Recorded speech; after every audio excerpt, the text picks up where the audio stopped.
Bismillahirrahmanirrahim. Assalamualaikum warahmatullahi wabarakatuh. Alhamdulillahirabbil alamin. Wassalatu wassalamu ala asyrafil mursalin wa ala alihi at-tayyibin wa ashabihi al-ghurril mayamin wa man tabi'ahum bi ihsan ila yaumiddin. Ashhadu an la ilaha illallah wahdahu la syarika lah waliyus salihin wa khaliqul khalqi ajma'in wa ashhadu anna Muhammadan abduhu wa rasuluhu as-sadiqul amin.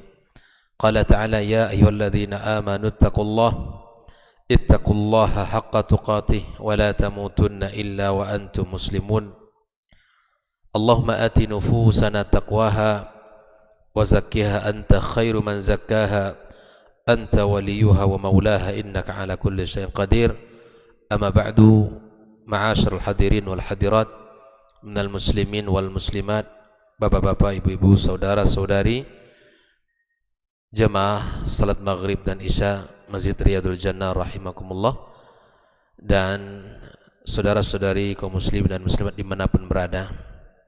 Alhamdulillah, puji dan syukur marilah senantiasa kita ucapkan kepada Allah Subhanahu wa taala atas izinnya kembali kita dipertemukan Allah di majelis yang mudah-mudahan menjadi salah satu sebab menambah kebaikan kita di sisi Allah. Majelis yang bisa menerangkan hati dan jiwa kita sebagai bekal di dalam menuju Allah Subhanahu wa taala. Wabil khusus tugas si mulia sebagai orang tua di dalam mendidik anak-anak dan keturunannya. Mudah-mudahan Allah Subhanahu wa taala berikan kepada kita taufiknya untuk bisa mendidik anak-anak kita, mendidik mereka menjadi orang-orang yang takut dengan Allah Subhanahu wa taala. Ucapan salat dan salam untuk Nabi kita sallallahu alaihi wasallam.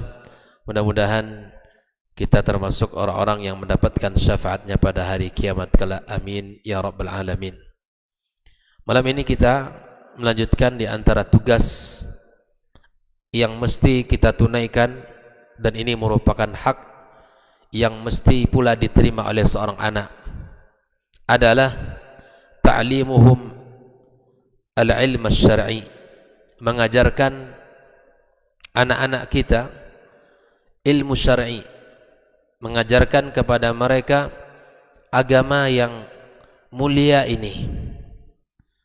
Sebagaimana di dalam Islam bahwa perintah yang diberikan kepada Rasul sallallahu alaihi wasallam adalah ayat yang menyuruh untuk membaca, dan membaca merupakan salah satu pintu ilmu. Allah Ta'ala mengatakan Iqra' bismi rabbikal ladzi khalaq khalaqal insana min alaq. Kata Iqra' atau perintah untuk membaca ini adalah panduan bagi kita bersama, panduan bagi orang tua untuk mendidik dan membimbing mereka. Sebagaimana Islam juga mengajarkan di saat anak lahir ke dunia ini, maka di antara sunnah yang mesti kita tunaikan di dalam menyambut kelahirannya adalah dengan mengazankan di telinga anak kita. Itu adalah fase pertama. Di saat mereka atau di saat anak kita lahir, kita berharap yang pertama kali menyentuh telinganya, yang pertama kali kalimat yang masuk ke dalam jiwanya adalah kalimat tauhid, kalimat la ilaha illallah. Tumbuh di dalam hati anak kita kecintaan terhadap Allah, tumbuh dalam hati anak kita kecintaan kepada agama yang mulia ini. Dan sesungguhnya memang sudah ada fitrah itu di dalam hati dan pada setiap jiwa anak yang terlahir. Tinggal tugas kita sebagai orang tua adalah mengajarkan dan menguatkan fitrah itu, mengarahkan fitrah itu, mengokohkan fitrah itu. Sebagaimana hadis yang sudah kita ketahui bersama, bahwa Rasulullah sallallahu alaihi wasallam mengatakan kullu mauludin yuladu 'alal fitrah. Kullu maulud, siapapun yang terlahir ke dunia ini terlahir dalam keadaan fitrah. Maka ternyata subhanallah di situ ada tugas sebagai orang tua yang muslim untuk menjaga fitrahnya. Karena pada kelanjutan hadis itu terdapat anak menjadi Yahudi, Nasrani, Majusi, ternyata itu memang juga tugas peran yang besar yang dilakukan oleh orang tuanya di rumah dia. Jika seandainya anak dibiarkan begitu saja, maka dia akan berada di atas fitrahnya, itu Islam, di atas iman kepada Allah Subhanahu wa ta'ala. Oleh itulah bahwa Allah Subhanahu wa ta'ala memberikan pesan kepada kita agar selalu berusaha membaca, belajar, dan membina mereka agar mereka ini berada di atas agama yang mulia ini. Allah Subhanahu wa ta'ala menyebutkan dalam sebuah ayat, qul hal yastawil ladzina ya'lamuna wal ladzina la ya'lamun innama yatadzakkaru ulul albab. Ayat ini adalah sebuah peringatan bagi kita, di mana Allah mengatakan tidaklah sama orang-orang yang berilmu dengan orang yang tidak berilmu, dan orang-orang yang berakallah yang bisa mengambil pelajaran itu. Ahibati fillah, kaum muslim dan muslimat rahimakumullah, tugas kita adalah mendidik mereka, tidak hanya sekedar mendidik, memberikan makan, memberikan minuman, memberikan pakaian, tempat tinggal yang cukup, tidak. Tapi jauh daripada itu semua, tugas yang paling tinggi adalah mengajarkan anak-anak kita ilmu syar'i, mengajarkan anak-anak kita kepada Rabbnya, mengajarkan anak-anak kita tentang agama yang ia anut, dan ajarkan kepada anak-anak kita ya Rasulnya yang mulia sallallahu alaihi wasallam, kenalkan. Maka di dalam sebuah ungkapan Amirul Mukminin Umar Al-Faruq radhiyallahu taala an, beliau mengatakan di antara tugas-tugas kita yang lain yang wajib untuk kita tunaikan adalah kepada anak kita, di samping kita memberikan ilmu yang dikatakan oleh Umar ini, seperti beliau katakan, allimu auladakumus sibahata warrumya wa murruhum fal yathubu 'alal khayli wathba. Tiga olahraga yang juga dianjurkan di dalam Islam untuk kita ajarkan kepada anak kita, yaitu berenang, kemudian ketangkasan di dalam memanah, kemudian ia menunggangi kuda. Itu juga salah satu bagian yang penting, di samping menguatkan akidah, menguatkan ilmu syar'i mereka. Olahraga-olahraga yang seperti itu juga menjadi salah satu kewajiban bagi orang tua untuk mengajarkannya. Ahibati fillah, kaum muslimin dan muslimat rahimakumullah, wa a'zamul ulum, disebutkan bahwa ilmu yang paling agung untuk kita ajarkan huwal Qur'anul Karim. Ilmu yang paling agung untuk kita ajarkan kepada anak kita huwal Qur'anul Karim, adalah Al-Qur'an, kitab suci kita. Fayambaghi liwalidit tifl, maka wajib, seharusnya bagi orang tua anak, wa walidatihi ay yu'allimu auladahumul Qur'an minas sighar, agar kita memulai mengajari mereka sejak kecil. Maka tidak, alhamdulillah hari ini sudah banyak ya, alhamdulillah orang tua yang sadar sejak kecil sudah ditalkinkan ayat-ayat Al-Quran, mulai dari Al-Fatihah, mulai dari surat Al-Falaq, An-Nas, Al-Ikhlas, dan seterusnya. Itu adalah tugas-tugas yang luar biasa. Wa 'alal ab ay yatajannab al-qaswa wad-darab fi awwal amri at-tifl illa ba'da al-'ashir. Di antara panduan Islam di awal-awal, bahwa ketika anak kita mulai ajarkan sejak kecil, maka kita hindari ya bersifat kasar kepada anak kita. Kita hindari memukul fisik anak kita illa ba'dal 'ashir, kecuali anak sudah mencapai usia 10 tahun. Memang memukul itu adalah sarana pendidikan, memberikan hukuman itu adalah sarana pendidikan. Tapi kemudian itu tentu dalam Islam tidak serta-merta ya itu diberikan sejak awal. Ada 3 hal yang mesti kita jaga ketika anak kita tidak mengetahui itu benar atau salah. Kalau dia melakukan kesalahan, maka tidak boleh kita hukum. Tidak boleh kita hukum. Yang kedua, anak kita sudah kita ajarkan, tapi dia belum cakap untuk melakukan perintah kita. Maka di sini kita lihat, kita ajarkan ulang sampai dia pintar dan mampu melakukan apa yang kita minta. Yang ketiga, anak sudah tahu tapi sengaja untuk melanggar, di sini baru berlaku hukuman untuk dia. Itu pun tidak di awal-awal. Andaikan anak kita misalnya ya malas untuk melakukan salat masih di usia awal 5, 6, itu tidak masalah. Tapi kemudian kita ingatkan dengan baik. Kita ingatkan dengan baik. Kemudian dalam sebuah hadis disebutkan bahwa Rasulullah sallallahu alaihi wasallam kana yusalli wa huwa hamilu Umamah binta Zainab ala unuqih fa idza raqa'a aw sajada wada'aha wa idza jalasa raddaha fi makaniha wa hakadha hatta intaha min salatih. Ada contoh dari Nabi SAW tentang pendidikan. Di antaranya adalah kasih sayang Rasulullah kepada anak-anak. Bentuk perhatian yang sangat luar biasa. Sampai Nabi sallallahu alaihi wasallam menggendong cucu beliau di saat ibadah salat. Dan itu salat fardu. Itu salat fardu. Siapa cucunya? Umamah, anak daripada Zainab, putri beliau.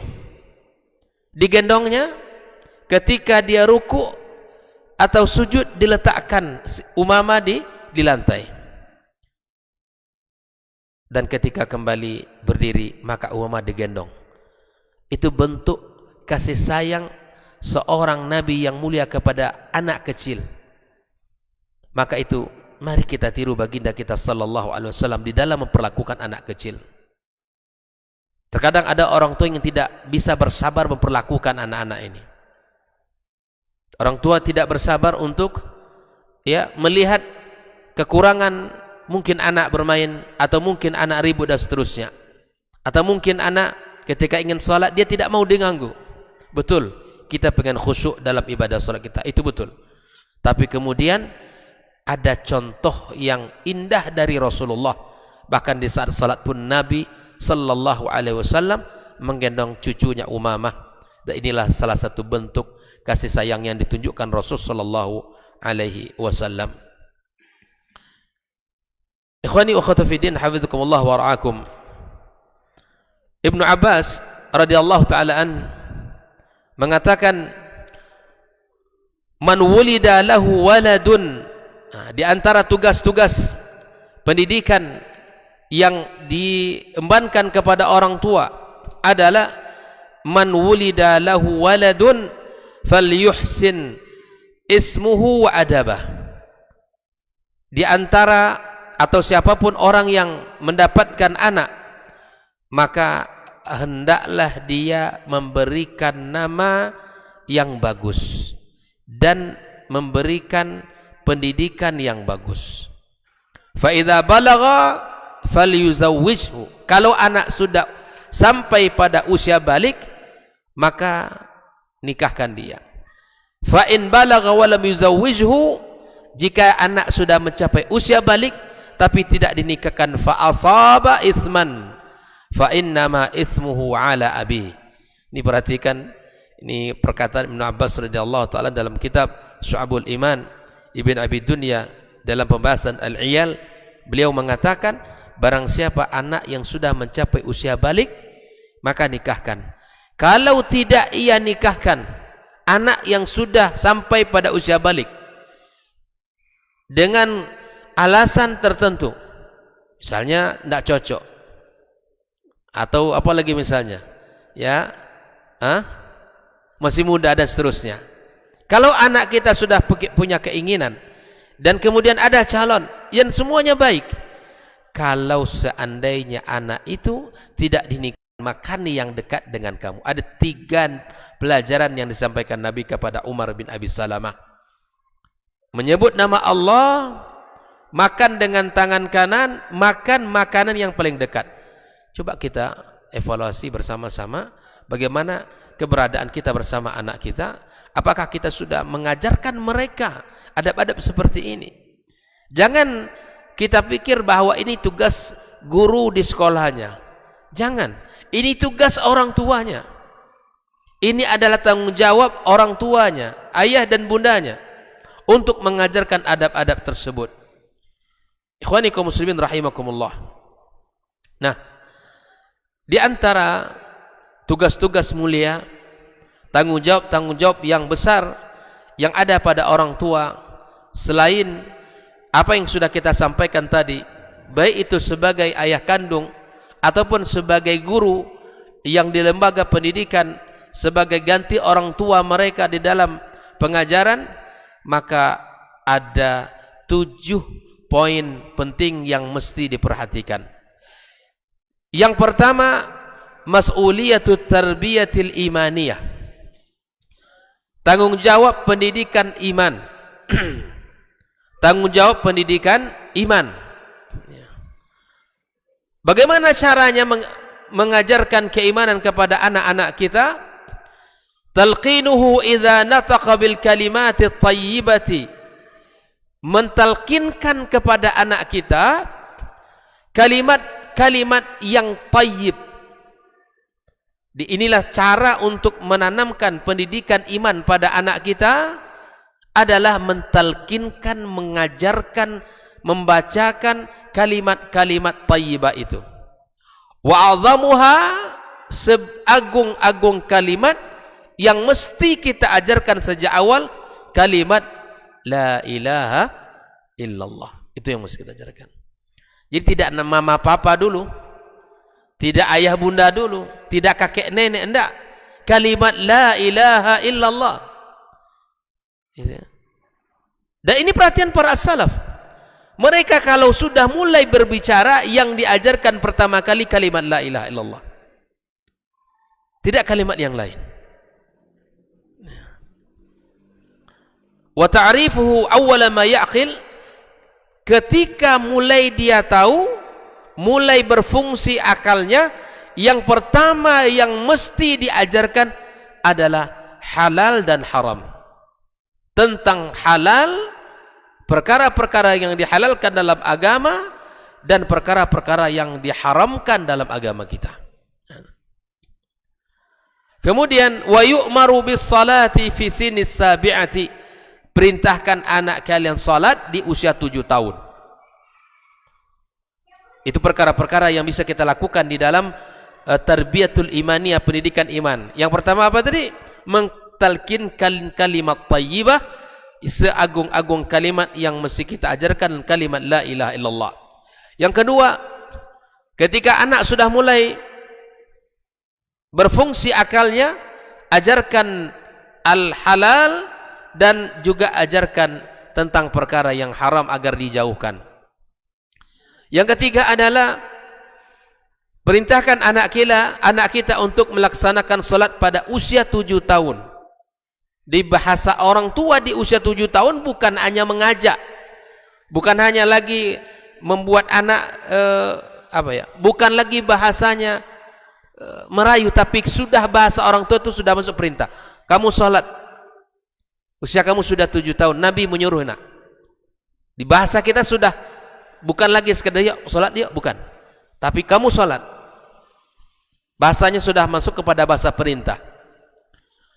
Yang keempat, ta'dibuhu ala hubbillahi ta'ala wa hubbin nabi SAW wa hubbil Quran. Tanamkan pada diri anak-anak kita agar mereka mencintai Allah, mencintai Rasul sallallahu alaihi wasallam, dan mencintai kitab sucinya. Coba gimana caranya? Di awal-awal itu sudah mulai kita kenalkan mereka kepada Allah dengan berdialog. Bagaimana kita mengenalkan Allah kepada anak kita? Dengan berdialog, sebutkan. Lihat, ajak mereka melihat alam semesta ini. Di malam hari lihat betapa bintang-bintang di langit sangat banyak. Sebutkan itu semua adalah Allah yang menciptakan. Ketika misalnya melihat ke langit yang begitu luas, tegak tanpa tiang, kita sampaikan, nah itu Allah yang menciptakan. Kalimat ini subhanallah, ini adalah bagaimana cara kita untuk menanamkan keimanan itu kepada anak kita, agar mereka tahu Allah itu pencipta kita semuanya, agar anak kita tahu adalah Allah yang wajib untuk kita sembah. Bapak-bapak sekalian pulang dari misalnya dari tempat kerja, bawa buah-buahan, bawa makanan, bawa dihadirkan di tempat ya bersama keluarga kita, kita sampaikan, nak sini, Allah berikan rezeki kepada kita. Siapa yang menciptakan buah apel ini? Siapa yang menciptakan buah anggur ini? Allah subhanahu wa ta'ala. Maka puji Allah atas nikmat ini. Pelan-pelan kalimat itu mulai kita tanamkan. Pelan-pelan kalimat itu mulai kita perdengarkan di telinga anak kita. Dengan demikian insya Allah anak kita akan mengetahui tentang keimanan dan mengetahui Allah subhanahu wa ta'ala sebagai Rabbnya. Kemudian bagaimana cara kita untuk menanamkan cinta kepada Rasul? Dengan menceritakan kisah-kisah Nabi, menceritakan akhlak Nabi, menceritakan perjuangan Nabi, kesabaran Nabi. Itu kita sampaikan kepada anak-anak kita. Diceritakan kepada mereka bagaimana Rasulullah sallallahu alaihi wasallam, bagaimana perjuangannya, akhlaknya, bagaimana kecintaannya kepada Allah, bagaimana ibadahnya, bagaimana dia membantu orang-orang yang susah, perhatian kepada orang-orang yang membutuhkan, kita sampaikan kepada mereka. Contoh, ketika anak kita misalnya ketahuan melakukan kalimat yang barangkali itu adalah indikasi berbohong, katakan, nah Rasulullah tidak pernah berbohong. Rasulullah tidak pernah berbohong. Kalau sudah kita tanamkan pada diri anak kita kecintaan kepada Rasulullah dan kita katakan Rasul tidak pernah berbohong, insya Allah itu cara yang ampuh untuk memutuskan kebiasaan berbohong anak kita. Kaitkan segala sesuatu itu dengan akhlak Rasulullah. Apa-apa yang kita lihat dari perilaku anak kita misalnya, kemudian kita sampaikan dari akhlak Nabi kita sallallahu alaihi wasallam. Atau dia mengambil barang orang yang bukan hal milik dia. Sini nak, Abi ingin sampaikan sesuatu kepada kamu tentang nabimu yang mulia sallallahu alaihi wasallam. Nak, nabimu tidak pernah mengambil hak orang. Nabimu tidak pernah mengambil yang bukan miliknya. Maka kalau kamu cinta kepada nabimu, jangan lakukan itu. Coba lakukan ini kaum muslimin. Insya Allah anak kita akan merasakan betapa cepatnya untuk meninggalkan perbuatan itu. Apabila sudah ditanamkan di hati anak kita kecintaan kepada Rasulullah sallallahu alaihi wasallam. Wa hubbul Quran, tanamkan juga cinta kepada Al-Qur'anul Karim. Ya, sampaikan, ini adalah kitab petunjuk. Ini adalah mukjizat Rasul sallallahu alaihi wasallam. Sampaikan, yang membacanya, yang mahir, insyaallah dia akan mendapatkan syafaat. Ya, yang selalu rajin membacanya, maka Al-Quran akan datang nanti pada hari kiamat kelak memberi syafaat kepada yang membaca. Sampaikan itu. Tanamkan kepada anak-anak kita ya cinta kepada Al-Quranul Karim. Begitu juga wa yurshiduhu ilal imani bi arkanil Islam al-khamsah. Tanamkan, bina agar anak kita faham tentang rukun Islam yang 5. Wa arkanil imani 6, dan rukun iman yang 6. Wa rukunul ihsan. Begitu juga dengan ihsan. Sebutkan kepada anak-anak kita makna ihsan. An ta'budullaha ka'annaka tarahu fa in lam takun tarahu fa innahu yarak. Sebutkan itu. Subhanallah. Kalau anak-anak kita, kaum muslimin dan muslimat, mendapatkan pendidikan seperti ini dari orang tuanya di rumah, yakinlah dia akan melampaui kita nanti pada usia yang kita tidak bayangkan. Kalimat-kalimatnya akan sangat dahsyat.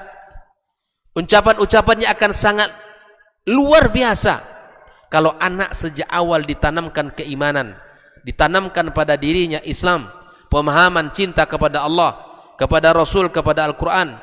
Itu insya Allah anak-anak kita akan kita dengarkan kalimat-kalimatnya yang sangat luar biasa. Kaum muslimin dan muslimat rahimakumullah.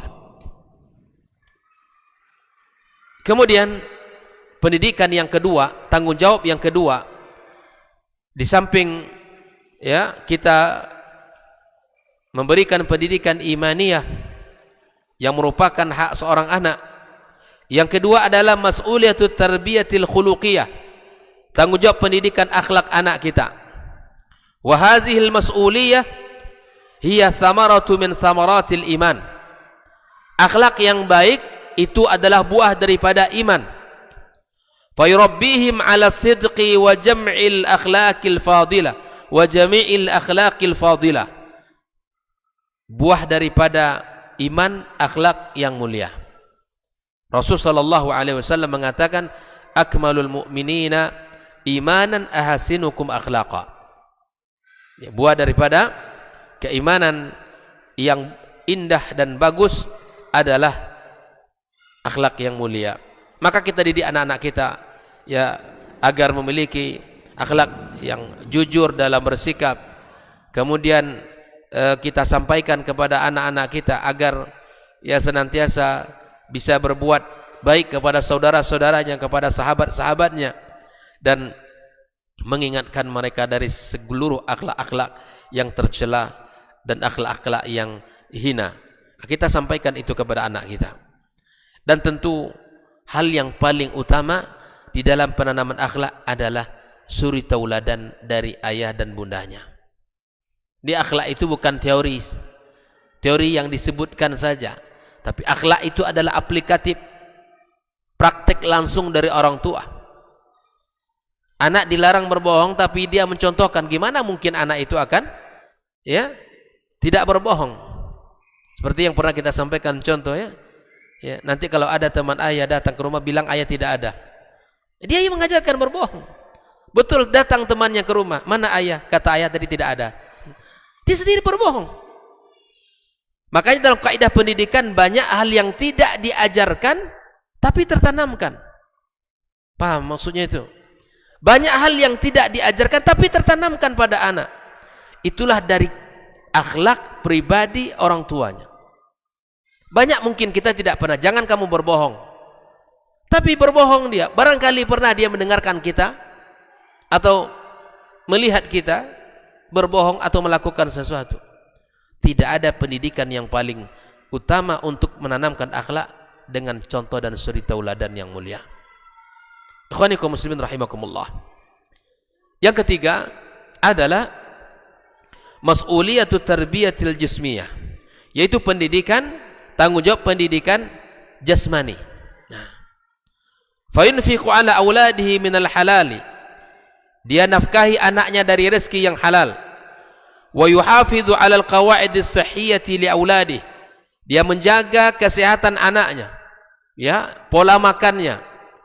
Wa yub'iduhum an asbabil amrad, dijaga dan dijauhkan anaknya dari sebab-sebab anak ini terjangkit penyakit. Wa yu'alijul marda minhum, mengobati anak-anak yang sudah sakit. Wa yutabbiq qaidatan la darara wa la dirar. Nah, ini kaidah-kaidah ini penting. Ya, bahwa tidak ada yang bisa mendatangkan mudarat dan tidak ada pula ada yang bisa mengangkatnya. Ini la darara wa la dirar, ini penting. Kaidah di dalam Islam bahwa tidak ada sesuatu yang bisa terjadi kecuali atas izin Allah Subhanahu wa taala. Dan olahraga-olahraga yang disampaikan tadi, seperti yang dikatakan Umar tadi, mengajarkan ketangkasan memanah, kemudian mengajarkan anak-anak kita agar dia bisa berenang, ya, agar bisa menunggangi kuda dan lain sebagainya. Dan hal yang penting juga, wa yu'awwiduhum 'alal jiddi warrujulah. Kalau anak kita laki-laki, maka ajarkan ketangkasan, kuatkan fisik dan jasmaninya. Ya.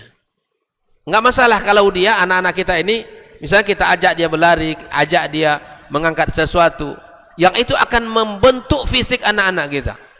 Karena betapa banyak hari ini kalau tubuhnya Masya Allah besar tinggi, tapi kemudian kalau dari sisi ar-rajulanya tidak kelihatan. Ya.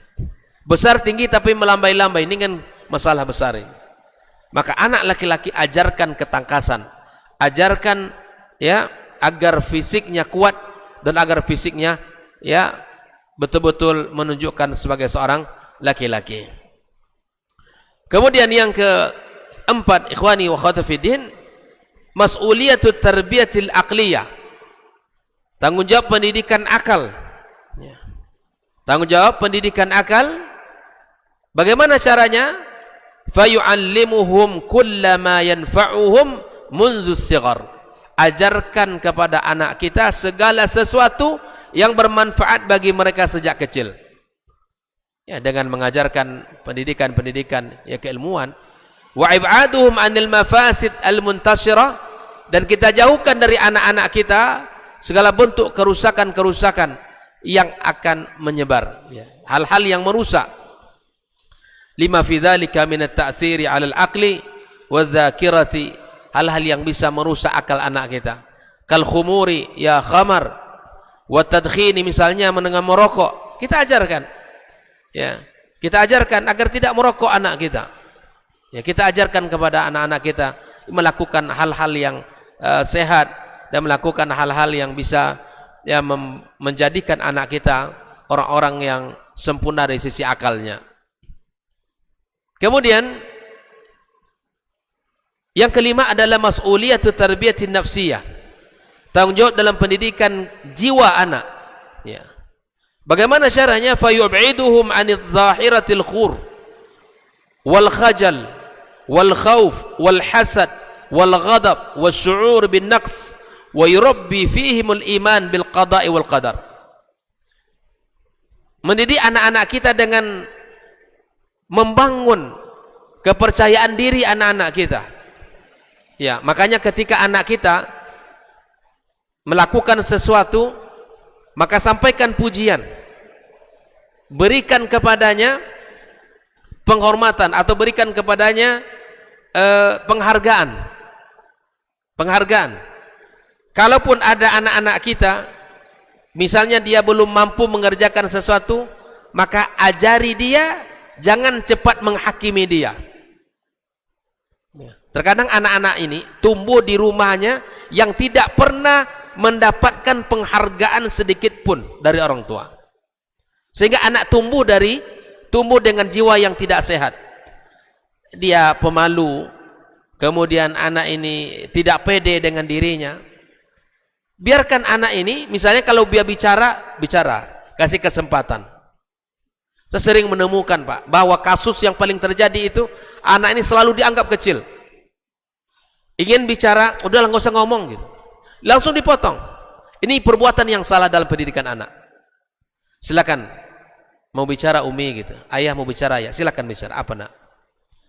Kasih kesempatan dia bercerita agar dia bisa belajar mengungkapkan kata-kata, agar dia bisa mengungkapkan isi hatinya. Itu pendidikan jiwa sehat anak kita. Ada orang yang subhanallah sedikit-sedikit anaknya akan selalu tidak pernah, misalnya anaknya selalu salah, selalu disalahin, anaknya selalu dipotong pembicaraannya, anaknya selalu dianggap salah, dan seterusnya. Ini akan merusak kejiwaan anak kita. Dan salah satu cara agar jiwa anak kita sehat, agar jiwa anak kita normal dan stabil, adalah dengan cara berdialog dengan anak kita. Berdialog, bicara dengan anak bukan saat kita perintah, bukan saat dia ditegur ketika salah, bukan itu yang kita maksud. Dialog yang kita maksud adalah ajak dia berbicara, ajak dia ngobrol, ajak dia menyampaikan sesuatu. Ini anak yang selalu dikucilkan, anak yang selalu ditekan, tidak diberikan kesempatan, itu tidak akan terbangun jiwa yang sehat. Bisa jadi anak ini akan suka hasad, anak ini akan memiliki rasa takut yang berlebih-lebihan, anak ini akan memiliki ketidakpedean terhadap dirinya. Caranya adalah kaum muslimin dan muslimat agar anak kita memiliki jiwa yang sehat. Salah satunya adalah kita berdialog dengan mereka, memberikan kesempatan dia berbicara, menyampaikan kepadanya hal-hal yang bisa membuat dia percaya diri. Alaihi ikhwani wa akhwati fiddin, wa yurabbi fihimul iman bil qada'i wal qadar. Kalau ada anak yang barangkali memiliki kekurangan-kekurangan, maka sampaikan kepada anak kita tentang pendidikan al-qada' dan qadar. Ya, ini ketetapan Allah. Ini adalah takdir Allah Subhanahu wa ta'ala. Mungkin ada anak-anak yang memiliki kekurangan-kekurangan secara fisik ataupun sejak lahir, maka sampaikan, tumbuhkan kepada anak kita bahwa ini adalah takdir Allah Subhanahu wa ta'ala. Yang keenam, ikhwani wa akhwati fiddin, adalah mas'uliyatul ijtimaiyah, membangun tanggung jawab di dalam kehidupan sosial bermasyarakat. Tidak hanya jiwa anak yang diperhatikan, tidak hanya akal anak yang kita tumbuhkan, tidak hanya fisik anak, tidak hanya akhlak, tidak hanya iman, tetapi anak kita bisa bersosial bermasyarakat, bisa dia bergaul. Caranya bagaimana? Fayurabbihim 'alal qiyam bihuquqil akharin. Bantu orang lain. Kita ajak anak kita. Kalau ada peristiwa-peristiwa yang bisa, ada orang-orang yang lagi dapat musibah, ajak anak kita. Dengan diminta anak kita untuk menurunkan barang, menyampaikan barang-barang yang dibutuhkan atau mengeluarkan barang itu untuk dia dan seterusnya. Kita kasih tugas, kita berikan kepadanya kesempatan. Maka dengan seperti ini insya Allah dia akan memiliki kepekaan sosial. Anak-anak ini akan tidak ananiyah, tidak ego. Anak-anak ini tidak akan memiliki sifat hidup sendiri. Tapi rasakan bahwa anak-anak kita ini kita bantu, mengajak mereka, kita didik mereka, kita suruh mereka. Misalnya ada orang yang datang sekalipun ke rumah kita minta bantuan, kita mungkin bisa mengasihkannya, tapi kita minta anak kita, nak kasihkan ke dia. Ini adalah pendidikan. Anak kita akan terbiasa melakukan hal-hal yang seperti itu. Ikhwani, kemudian mendidik anak-anak kita ala rahmah, berkasih sayang, wal afu, mendidik mereka bisa memaafkan, wat taqwa wal ithar, mendahulukan saudara-saudaranya, mendahulukan orang lain, wal jur'ah, didik atas keberanian dan lain sebagainya. Ini adalah tanggung jawab yang keenam. Dan tanggung jawab yang ketujuh, yang terakhir, wa yuhadziruhum minal inhirafil jinsi, dan mengajarkan mereka agar menjauhkan sikap penyimpangan-penyimpangan. Nah, ini sikap penyimpangan-penyimpangan yang ini harus kita tanamkan sejak awal. Ya. Penyimpangan kejiwaan atau penyimpangan seksual dan lain sebagainya. Itu mesti kita tanamkan.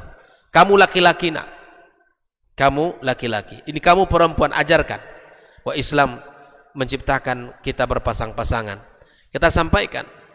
Makanya dalam Islam sesungguhnya at-tarbiyatul jinsiyah, atau yang disebut oleh orang hari ini pendidikan yang sifatnya sex education kata orang, ya, maka Islam tidak memiliki cara yang vulgar, tapi syariat Islam itu sendiri sudah mengajarkan bahwa di situ ada pendidikan untuk hal yang seperti ini.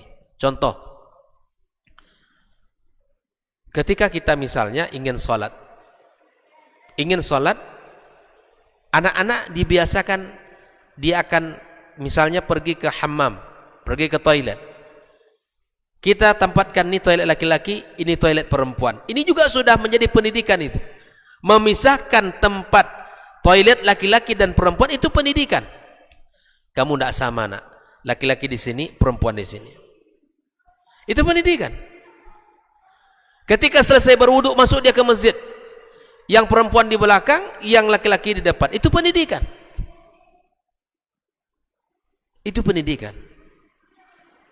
Kemudian misalnya di rumah kita ajari agar anak-anak kita menutup aurat mereka, agar mereka menutup aurat mereka. Ini pendidikan.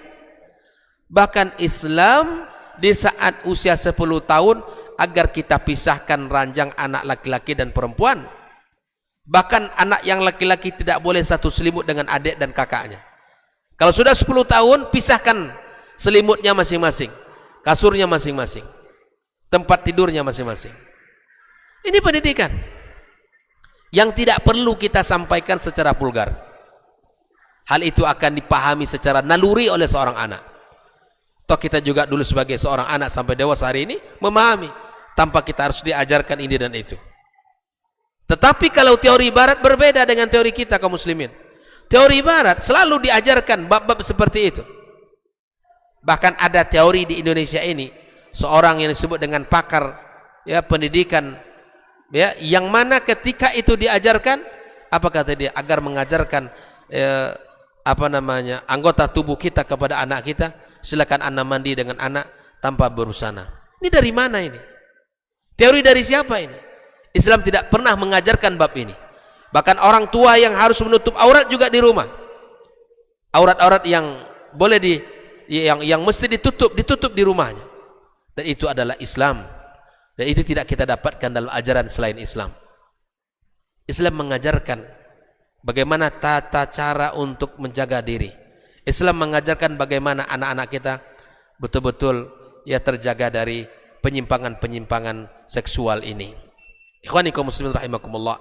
Inilah 7 tanggung jawab besar bagi orang tua dan bagi pendidik agar sejalan tugas yang besar ini. Ya, agar sejalan tanggung jawab yang mulia ini. Apalagi orang tua di rumah, antara ayah dan bundanya mesti berusaha menyamakan visi dan visinya, ya, menyamakan visi dan misinya, semangatnya di dalam pendidikan. Wallahu taala alam. Kita dengarkan azan.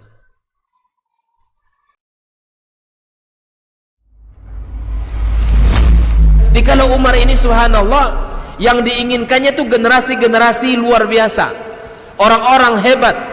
Lalu kemudian apa yang dilakukan oleh Umar? Fa asta'miluhum fi ta'atillah. Aku gunakan mereka ini di dalam ketaatan kepada Allah. Ketika kaum muslimin itu memiliki penyakit namanya wahan, yaitu hubbud dunya wa karahiyatul maut, cinta dunia dan takut akan kematian. Lalu Nabi menjawab dengan yang lebih penting. Apa itu? Madza a'adatta laha?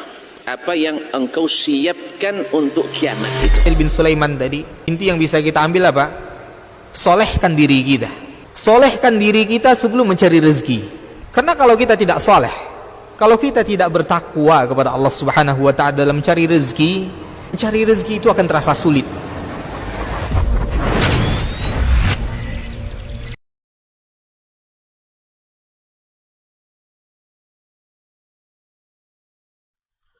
Orang yang keluar dari rumahnya menuju rumah Allah untuk menuntut ilmu syar'i, maka sungguh dia sedang berjalan di jalan ilmu, dan itu akan memudahkannya untuk menuju surga Allah Subhanahu wa ta'ala.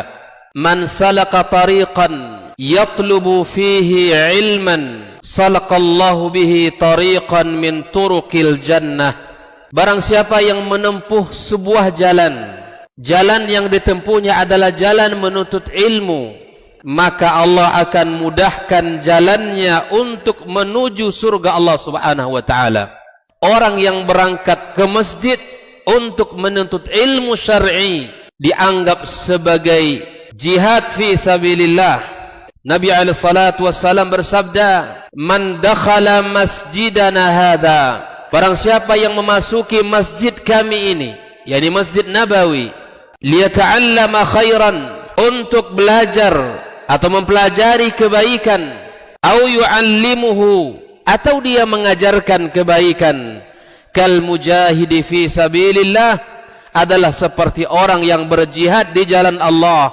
Mudah-mudahan kehadiran kita di rumah Allah yang mulia ini, tujuan kita hanya satu, untuk mencari ridha Allah tabaraka wa ta'ala. Mudah-mudahan ilmu yang kita pelajari ilmu yang memberikan keberkahan, yang menerangkan jalan kita dan senantiasa menjaga kita di jalan Allah Subhanahu wa taala.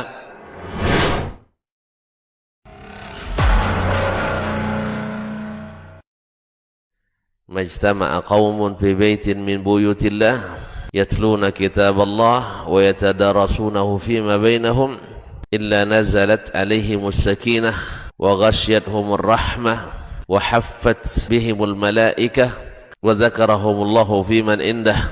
Tidaklah suatu kaum duduk di salah satu rumah Allah membaca ayat-ayat Allah dan sama-sama mempelajarinya kecuali turun kepada mereka as-sakinah, ketentraman dan kenyamanan, wa ghasyiyatuhumur rahmah, dan mereka diliputi pula oleh rahmat, kasih sayang dari Allah Subhanahu wa taala, wa haffat bihimul malaikah, dan mereka pun dikelilingi oleh para malaikat, karena malaikat suka majlis-majlis zikir dan ilmu. Wa dzakarahumullahu fiman indah, dan Allah akan banggakan sebut-sebut mereka di kalangan malaikat-malaikat yang ada di sisinya, di masyarakat atas. Mudah-mudahan kita termasuk yang sering disebut-sebut di sisi Allah di kalangan para malaikat, dan di akhir majelis ini mudah-mudahan kita pula mendapatkan seperti yang tersebut dalam hadis qudsi, qumu maghfuran lakum, silahkan berangkat meninggalkan majelis ini dalam keadaan diampuni dosa-dosa kalian.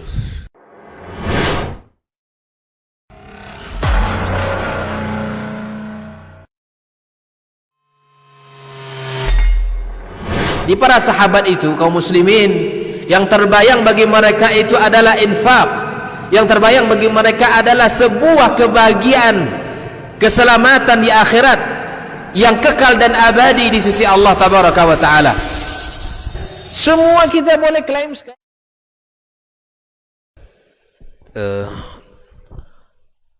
Sebentar Pak ya, kita lanjutkan. Masya Allah kita buka tanya jawab. Kemudian setelah 7 poin besar ini sebagai tanggung jawab besar dalam pendidikan, maka pembahasan berikutnya adalah tentang wasailut tarbiyatil mu'aththirah allati yanbaghi lil abbi wal murabbi istikhdamuha. Sarana pendidikan yang paling ampuh yang mesti diperhatikan oleh orang tua dan pendidik di dalam mendidik anak-anak kita. Yang pertama, at-tarbiyatu bil qudwah, pendidikan dengan suri tauladan. Tentu ini tidak diragukan lagi bahwa orang tua sebagai contoh di dalam kehidupan anak-anaknya, baik itu di dalam ibadah kepada Allah, di dalam kedermawanan, di dalam ketawaduan, akhlak-akhlak yang mulia, keberanian, kasih sayang, perhatian, dan sebagainya. Yang kedua adalah at-tarbiyatu bil ibadah. Sarana yang paling ampuh bagi orang tua dalam mendidik anak adalah pendidikan dengan ibadah.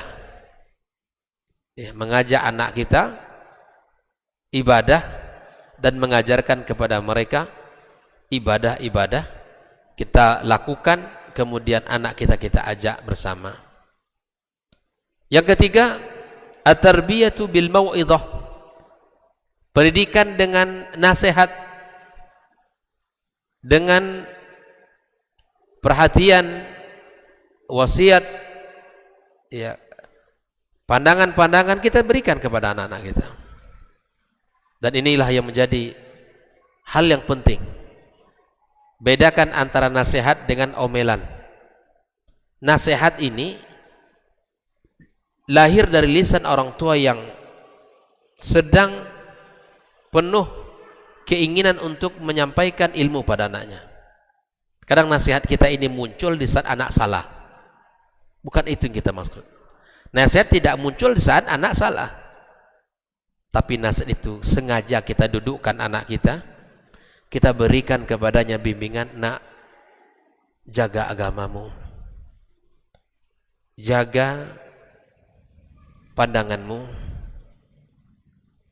bersikap jujurlah kamu, dan seterusnya. Itu nasihat. Jadi nasihat itu tidak saat kita lagi marah, tidak saat kita lagi sedang emosi, terkadang seringkali kita terjebak bahwa kita sudah kasih nasihat, tapi di saat jiwa kita lagi emosi, diri kita lagi panas melihat kelakuan dan perilaku anak-anak kita. Nasihat itu dudukkan, tenangkan anak kita, siapkan dia mendengarkan nasihat itu. Kita juga sebagai orang yang memberikan nasihat, maka sampaikan dengan penuh harapan anak kita mendengarkannya. Yang keempat, at-tarbiyatu bil mulahadha, pendidikan yang dilakukan dengan cara mengawasi anak kita, diawasi akhlak perilakunya. Ini anak kita sudah mulai berubah nih, omongannya sudah mulai agak sedikit berubah. Kita panggil, Abi, rasanya nggak pernah dengar kamu bicara ini, nak. Dari mana kamu dapatkan ucapan ini? Kita tak putus memperhatikan anak kita. Rasanya Abi nggak pernah mengajarkan kamu seperti ini. Atau Abi tahu kalau kamu itu orang yang rajin, tapi sekarang kok sepertinya Ananda agak malas. Itu namanya tarbiyah bil mulahadhah.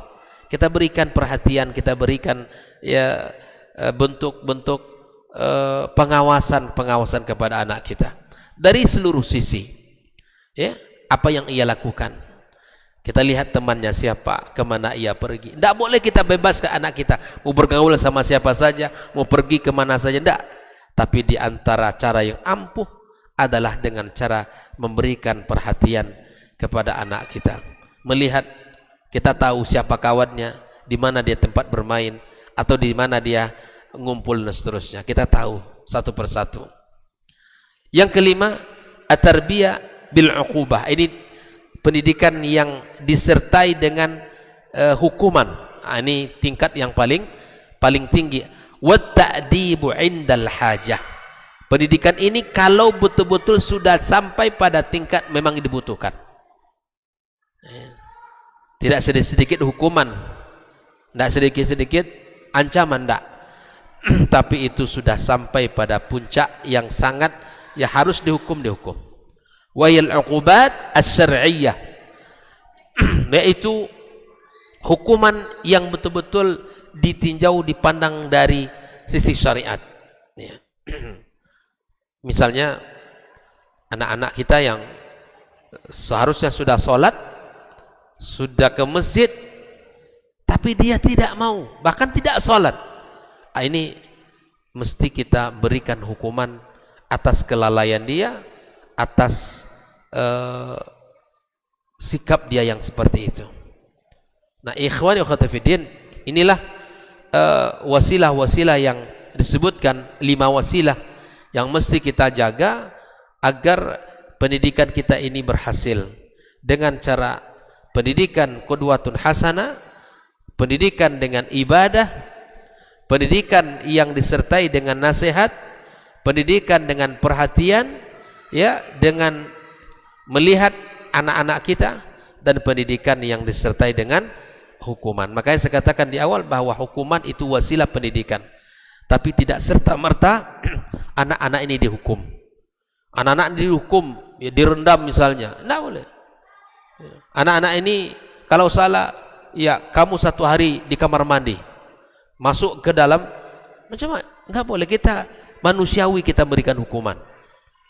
Nah, sebagai orang tua, hukuman itu bukan untuk membalas dendam dari kekecewaan kita, tapi hukuman itu hendaklah menjadi cara untuk merubah anak-anak kita, dari yang salah menjadi yang benar, dari yang awalnya dia tidak tahu menjadi itu. Inilah tujuannya. Tujuan dari ta'dib agar anak-anak kita bisa memahami dan bisa kembali mengetahui apa yang seharusnya kita lakukan. Sebagaimana para ulama mengatakan bahwa beda antara manusia lahir dalam keadaan tidak memiliki pengetahuan. Untuk menjadikan memanusiakan manusia itu adalah pendidikan. Tapi berbeda dengan seperti hewan-hewan ternak yang ada di sekitar kita. Mereka Allah berikan langsung insting. Ya kan? Anak, misalnya anak kucing nih. Kucing lahir langsung bisa berdiri dia. Bisa dia melakukan. Tapi anak kalau lahir belum bisa apa-apa. Tapi begitulah agar manusia itu menjadi manusia yang betul, maka prosesnya harus dilewati dengan cara pendidikan. Berbeda dengan hewan ternak yang ada di sekitar kita.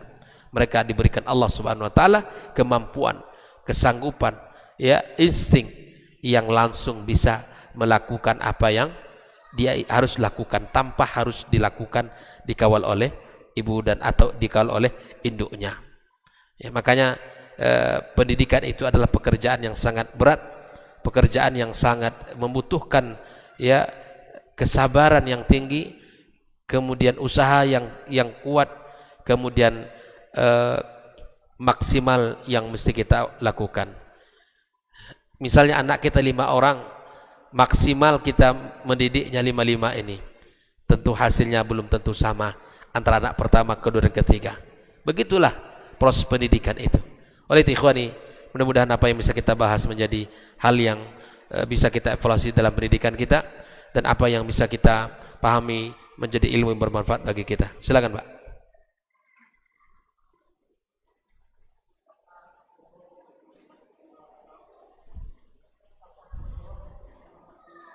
Menyawa orang.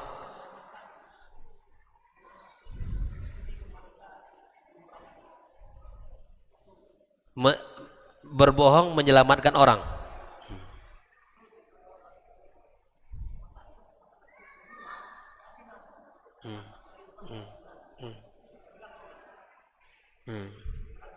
Nah, di dalam Islam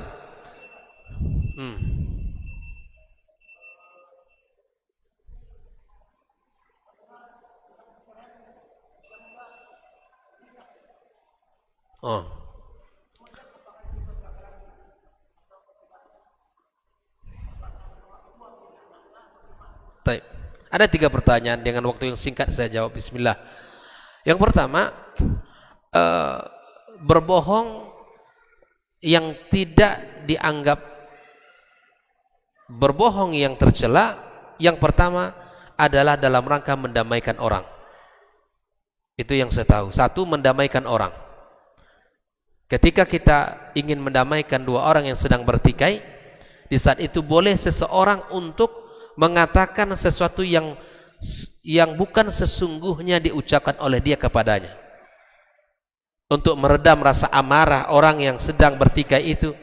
Maka katakan sesuatu yang lain, itu boleh. Ingin mendamaikan orang lain.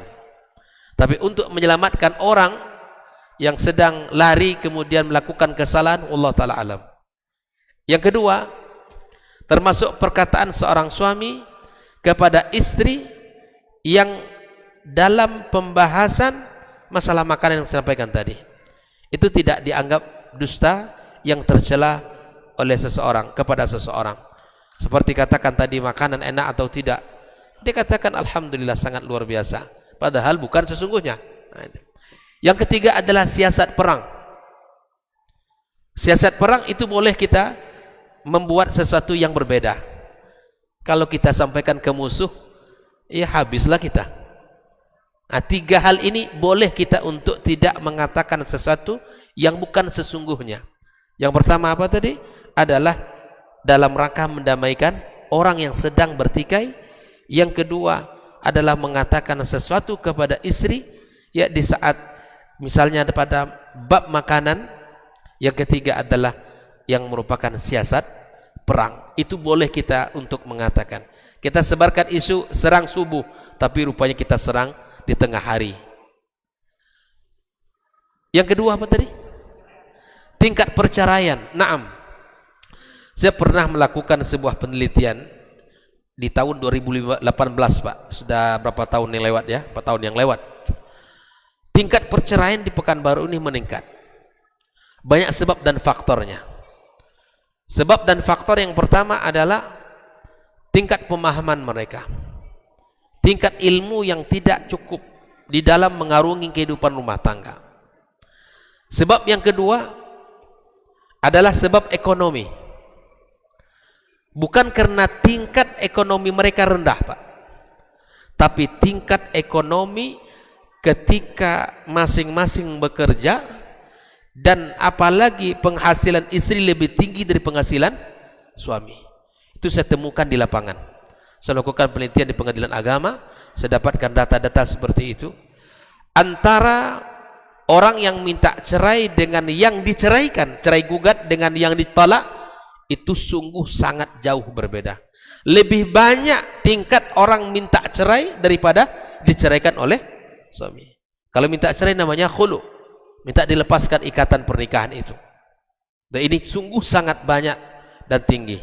Bahkan termasuk di kota Pekanbaru, tingkat perceraian itu. Bukan masalahnya ekonomi tidak ada, Pak. Bahkan pada keluarga yang tingkat ekonomi mereka mapan, ditambah sama-sama keluarga yang bekerja, suami istri bekerja, apalagi gaji istri lebih besar dari suami. Ini saya temukan di jalan. Makanya hikmah Islam, kenapa perempuan itu harus di rumah, agar dia bisa pertama berfungsi mendidik anak-anaknya, kedua dia bisa menghargai suaminya. Dan seberapapun penghasilan suami, itulah rezeki yang mesti disyukuri oleh dia. Makanya ketika seorang wanita sudah bisa mengatakan aku bisa hidup tanpa dirimu, ini berbahaya, Pak. Kenapa? Karena di sini puncaknya nanti. Ketika Islam membuka lebar-lebar, ketika Islam menutup pintu agar wanita di rumah, kemudian kita buka lebar-lebar. Disitulah kerusakan, kehancuran rumah tangga itu. Ikhtilat yang tidak bisa dihindari, percampur baur laki-laki dan perempuan. Belum lagi sama-sama sore pulang, capek badan dan seterusnya, suami minta teh hangat atau kopi dan seterusnya, tapi di situ tidak mampu dia melakukan. Di situ mulai. Apalagi istri pergi dinas luar kota dengan orang lain yang tidak ada mahram di situ. Apalagi makan siang dengan bosnya, dengan kepalanya, yang mungkin tidak pernah seramah itu dia di rumah, tapi ketika bersama atasan dia sangat ramah. Tidak pernah mengambilkan nasi di rumah untuk suami, tapi bisa jadi di saat dia dengan atasan, dia akan santun, lembut dan seterusnya. Banyak mahzurnya. Makanya di antara makna ar-rijalu qawwamuna 'alan nisa, kata Allah, ar-rijal qawwamuna 'alan nisa, laki-laki itu pemimpin bagi seorang perempuan. Di antara maknanya adalah mampunya seorang laki-laki menghadirkan istrinya ke rumah. Bagi misalnya pasangan kita yang memang memiliki amanah, maka ingatkan adab ikhtilat, jangan sampai bercampur baur di tempat bekerjanya. Ada buku, Pak, bagus sekali, ditulis oleh seorang pakar pendidikan dari Ummul Qura, Dawabit Tasghilin Nisa, aturan-aturan ketika wanita harus bekerja, apa yang harus dilakukan. Tidak boleh tabarruj, tidak boleh dia menempatkan pakaian yang menunjukkan kalau dia itu sebagai wanita yang tabarruj dengan penampilan yang menarik atau penampilan yang mengundang syahwat, tidak boleh. Kemudian dia bisa menjaga dirinya agar tidak ikhtilat dengan orang lain, tidak bercampur baur. Kemudian dia tetap menjaga dirinya, mampu berusaha untuk bisa menjaga dirinya agar tidak menjadi fitnah bagi keluarganya. Banyak aturan-aturan itu, mudah-mudahan suatu saat bisa kita bahas bersama di sini. Ala kulli hal, agar tingkat perceraian ini bisa ditekan, maka intinya adalah ilmu. Memang tidak ada rumah yang tidak ada masalah, pasti, Pak. Tidak ada rumah yang tidak ada masalah. Rumah tangga siapapun pasti ada masalah. Tapi bagaimana kita bersama-sama masalah itu bisa kita selesaikan dengan baik, dan bisa kita cari solusinya sebagaimana Rasulullah SAW juga memberikan panduan kepada kita. Terima kasih atas perhatian kita semua. Wassallallahu ala nabiyyina Muhammadin wasallam. Wa subhanakallahumma wa bihamdik, asyhadu an la ilaha illa anta astaghfiruka wa atubu ilaik. Wassalamu alaikum warahmatullahi wabarakatuh.